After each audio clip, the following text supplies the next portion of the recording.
டெல்லி முதலமைச்சர் அரவிந்த் கெஜ்ரிவால்,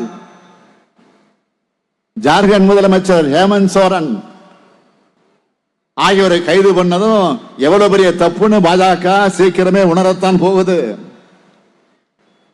சர்வாதிகாரத்தை நோக்கி பயணப்படுகிற பாஜக கிட்ட நீதி, நேர்மை, நியாயம் எதையுமே எதிர்பார்க்கல. அதனால்தான் சட்டத்து மேல நம்பிக்கை வச்சு நீதிமன்றங்களை நாடுகிறோம். மாநிலங்களை எப்படியெல்லாம் சிறுமைப்படுத்தலாம் என்பதில் தான் பாஜகவோட மொத்த சிந்தனை இருக்கு. ஒண்ணு, மாநிலங்களுக்கான நிதி தராம முடக்கிறது,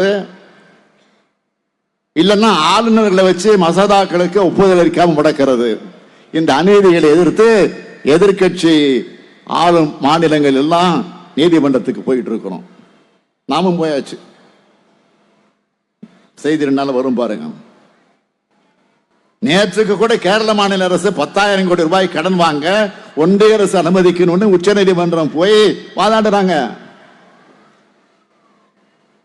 கர்நாடக அரசு நீதிமன்றத்தில் போய் வறட்சி நிவாரணம் தர சொல்லுங்கன்னு வாதாடுறாங்க.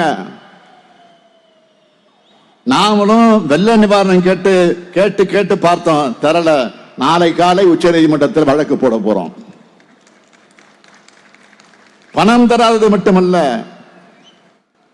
நம்ம மாநில அரசோட நிதியிலிருந்து கொடுத்த பணத்தையும் பிச்சைன்னு நக்கல் அடிச்சாங்க பாஜக நிதியமைச்சர் நிர்மலா சீதாராமன் அவர்கள். மக்கள் நல திட்டங்களை செயல்படுத்துற கடமை மாநில அரசுகளுக்குத்தான் இருக்கு.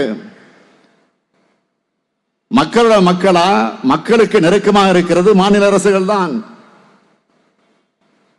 மாநிலங்கள் நீதி பெறவும் உச்ச நீதிமன்ற கதவுகளைத்தான் தட்ட வேண்டி இருக்கு.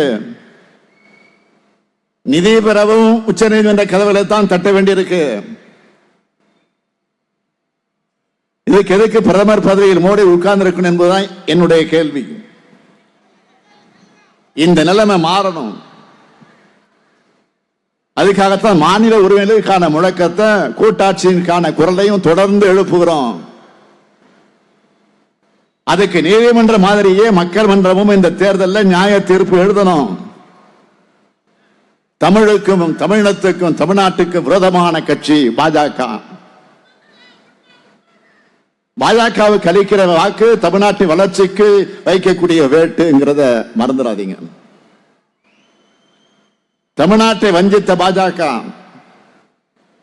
தமிழ்நாட்டை பாழ்படுத்தி அதிமுக, ரெண்டையும் ஒரு சேர வீழ்த்துங்க. அரக்கோணம் நாடாளுமன்ற தொகுதிக்கு திராவிட முன்னேற்ற கழகத்தினுடைய வேட்பாளர் ஜெகத் ரட்சகன் அவர்களுக்கும், வேலூர் நாடாளுமன்ற தொகுதிக்கு தம்பி கதிரானந்த் அவர்களுக்கு உதயசூரியன் சின்னத்தில உங்கள் பொன்னான வாக்குகள் அளிக்கணும்னு கேட்டுக்கிறேன்.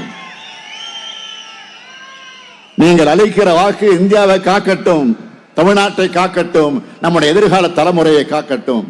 பாசிசத்தை வீழ்த்த இந்தியாவை காக்க உங்கள் ஸ்டாலின் அழைக்கிறேன்.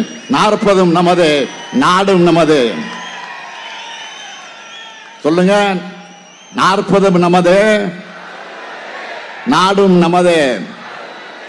40 நமது. வேலூர் கோட்டையிலிருந்து எழும்பக்கூடிய குரல் டெல்லி செங்கோட்டைக்கு கேட்கணும். 40 நமது, நாடும் நமது. நன்றி, வணக்கம்.